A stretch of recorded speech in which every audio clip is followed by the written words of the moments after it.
A government that can censor its critics has license for every atrocity. It is the beginning of totalitarianism. There's never been a time in history when we look back and the guys who were censoring people were the good guys. I don't believe there's a single person who signed this letter who believes I'm anti-Semitic.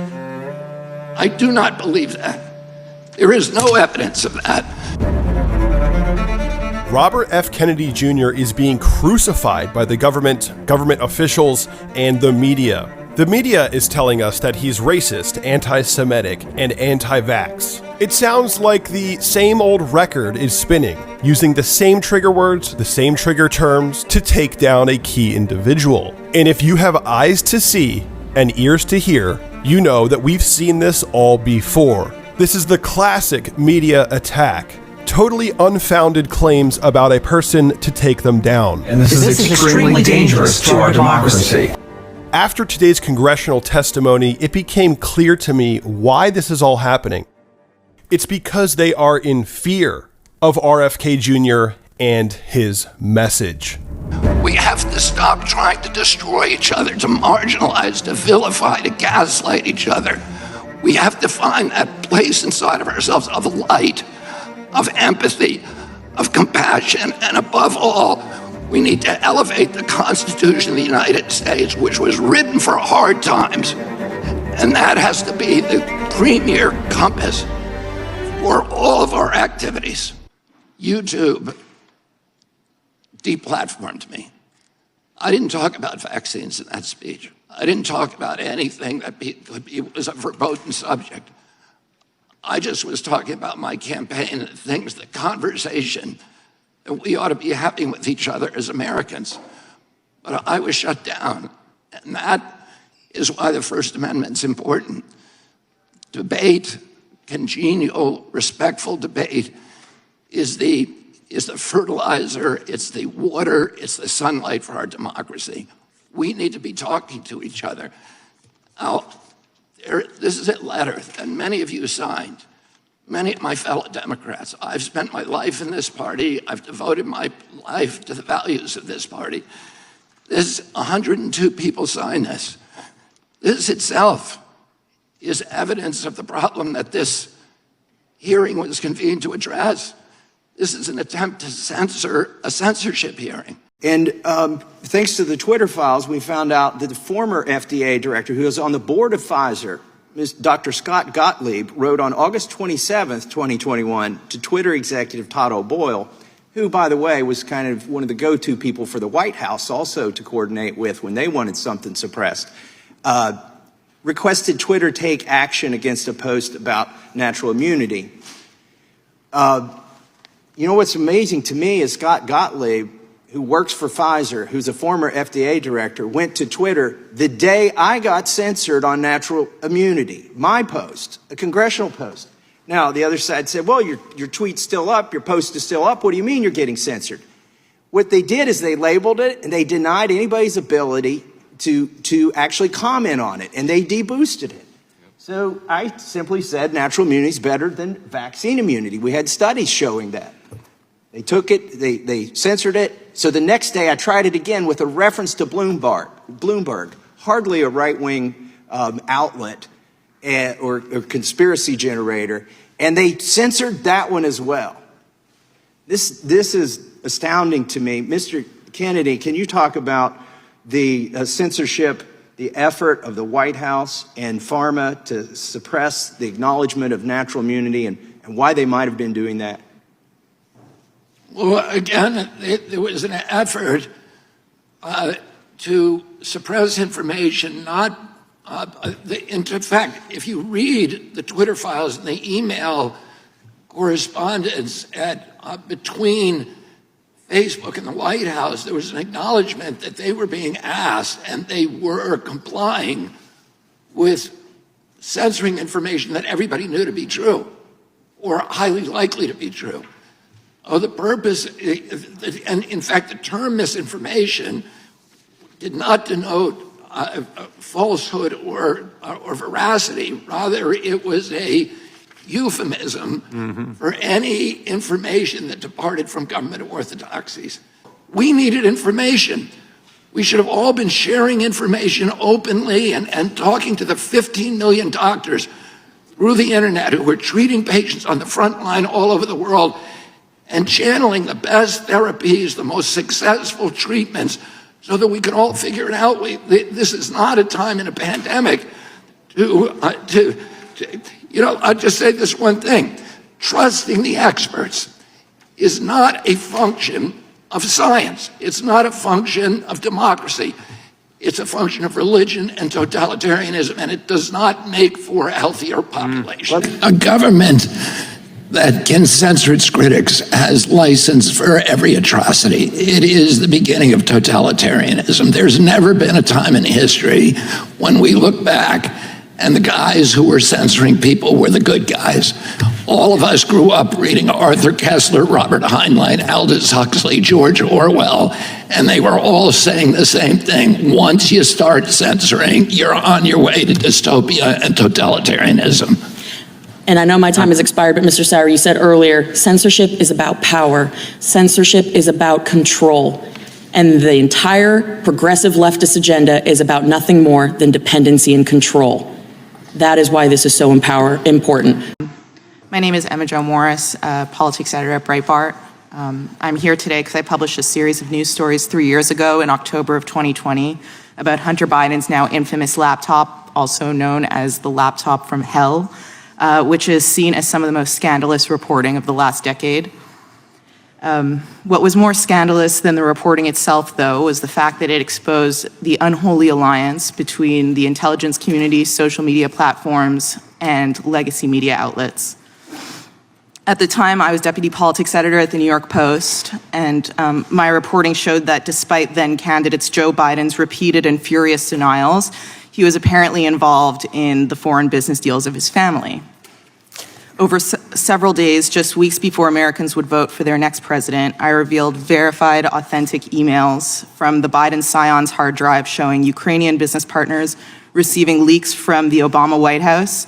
I documented an off-the-books meeting between then Vice President Biden and a Ukrainian energy executive and introduced the world to the big guy who got action on a deal with CEFC, China Energy Company. The Post published exactly how the material for the reporting was obtained, even identifying our sources, as well as a federal subpoena showing the FBI was in possession of the material the story was based on and had been since December of 2019. But when the stories appeared on social media that morning, the venue where millions of Americans go to find their news and editors to get their angles, within hours, the reporting was censored on all major platforms on the basis of being called hacked or Russian disinformation. Twitter refused to allow users to share the link to the stories, banned the links from being shared in private messages, a policy, by the way, that's used to clamp down on child porn, and locked the Post out of its verified account. Facebook said it would curb distribution and reach of the links on its platform. However, the stories were not based on hacked materials, nor were they Russian disinformation, and despite those claims appearing to come out of thin air at the time, we would eventually learn that they actually didn't come out of thin air at all. On October 19th, 5 days after the Post began publishing, Politico ran a story headlined, "Hunter Biden's story is Russian disinfo, dozens of former intel officials say." God, I can't even say that with a straight face, you know? Politico printed a letter completely uncritically from veteran members of the U.S. intelligence community, falsely claiming that the Post expose has, quote, all the classic earmarks of a Russian information operation. My God. Most notable among the signatories of that letter were Jim Clapper from former DNI, Michael Hayden, former CIA, John Brennan, former CIA, despite having such damaged credibility following their participation in the Russia collusion conspiracy theory. A few days later, on October 22nd, when Biden appeared in the second presidential debate and was confronted with the facts of the Post reporting, he said to Trump, quote, 50 former national intelligence professionals said this, what he's accusing me of is a Russian plot. But it was not, and he knew that. Now, fast forward to this year, 3 years later. Just last spring, House investigators revealed it was a call by now Secretary of State Antony Blinken to former acting CIA Director Michael Morrell that prompted the spy letter published by Politico, which bypassed agency approval processes that would have been normally applied. It is also now known that ahead of my reporting, federal agencies were priming social media companies to execute an operation to discredit it. According to internal documents released by Elon Musk upon his acquisition of Twitter, the FBI and other intelligence community members essentially directed the platform's censorship operation, in part externally by working with top management and in part internally by social media companies hiring eye-popping numbers of agency alumni. Journalist Michael Schallenberger reported, based on documents he obtained from Musk, that during all of 2020, the FBI and other law enforcement agencies repeatedly primed Twitter executives to dismiss reports of Hunter Biden's laptop as a Russian hack and leak operation. Feds arranged for top secret security clearances to be granted to Twitter management and even had encrypted messaging networks set up, which they dubbed a virtual war room. To this day, hundreds of people from the intelligence community work at social media companies. Over the last few years, my reporting has been confirmed by virtually every mainstream news outlet, from the Washington Post to the New York Times to Politico, when the stakes were nothing, by the way, 2 years later. No one denies that the laptop is real, that the origin story is exactly what I told you it was in the first place. This elaborate censorship conspiracy wasn't because the information being reported on was false. It was because it was true, and it was a threat to the power centers in this country. What this relationship between the US government officials and American corporations represent is an unprecedented push to undermine the First Amendment, the right to think, write, read, say whatever we want. And how we respond will determine whether we see a free press as inalienable or as optional. Thanks. That's one of the things of using a restricted page. Though you can still post, yes, there's no problem. But yes, in terms of your reaches, in terms of the result of your post, it might not. Because the video I posted have anything forbidden. Yes, because your page is not allowed to advertise or to post this kind of post. What kind of post? Pages, it seems that your page are advertising related to political ads. Yes, but it was 2 years ago. It was 2 years ago. Actually, just 1 hour ago, you just posted like a certain news Yesterday, about politics. And that's not allowed. It wasn't about the politics. But it is, since it's government. So our system is designed wherein the system identify all ads. It's, system. So the system will identify whatever post you are creating as long as it is associated to any political related concerns. The system might be triggered. And that's what's happening on your page. Do you continue, if you're continuously doing it and your page are not allowed to advertise or to post this kind of post or videos, the system will continuously restrict you. So the system it will be like forever restricted? Yes, unless, again, the restriction will be mitigated or will be removed. The best recommendation here is to create a new page. And if you're going to be posting yes, videos, but it took years. It took years to build this reach. Exactly, that's correct. Unless you may want to consider to get in touch with our to a respective department who handle this kind of cases, because we have what you call the government political department. All right, or politics. So you cannot post anything related to politics?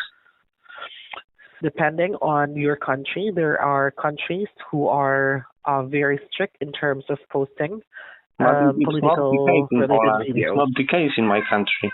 Like there are like thousands of pages about politics. Yeah, because again, for those kind of videos or posts, there is a certain requirements for you to post it or for you to be allowed to do it. Unless otherwise, your page will be restricted. So you must have to be approved, or you must have to be how do you call this? To be authorized to do those. Unless you're just posting 1, 2, or just not as what you normally do. But since on your case, seems that it's like a habit already, or it is like this page is being used to advertise or to post videos or news associated to politics. So basically, you it's just cannot once or publish news twice, related to politics on Facebook? you can, but there will be certain requirements, and you need to be approved for that.